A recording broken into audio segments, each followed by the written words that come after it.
Qirg'izistonning chegarasi yopiq doim davommi? Haqiqatan ham biz ham bekorchi bo'lib qoldik. Qirg'izistondagi hamkorlar ham bekorchi bo'lib qoldi. O'sha bizga doim yuboradigan Asqat bor-ku, doim videolarga chiqadigan. Uni ustozlari ham bekorchi bo'lib qoldi. O'zbekistonga qo'yib o'tmayapti-da. Mana fursatdan foydalanib, hozir oldimizga mana Ilyos kelibdi. Xush kelibsizlar Ilyos. Yonida Adham mana haligi Qirg'izistondan ko'p yildan beri qo'y olib keladiganlar hammasi bu bolalarni taniydi. Mana ziyorat qilgani kelishdi. Hozir mana shu Qirg'iziston chegarasi bek ochilmayapti degan mavzu hamma yoqda qo'y bilan shug'ullanadigan odamlar og'zida-da. Ancha yildan beri qo'y sohasida yurgan, Qirg'izistondan qo'y olib kelayotgan odamlar mana shu hozir mana shu dasturxonning atrofida o'tirganlarni tanishadi.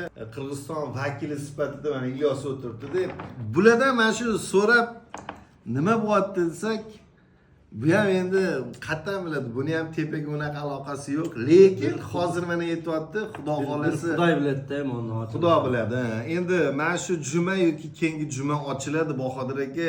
Ochilmasligi iloji yo'q, bari ochiladi, deyapti. Endi bir rasmiy narsa yo'q-da. Qirg'izistonni yaylovlarida katta bo'lgan qo'ylarga yetmaydi, baribir. Birligimiz yo'q bo'lmasin. Bu qo'lda chizib qo'yilgan chegara aslida biz azaldan mana shu o'lka bir-biri bilan mana shunaqa mustahkam faoliyat olib borishgan. Xudo xolisi bu tugamaydi, xudo xolisi davomiy bo'ladi.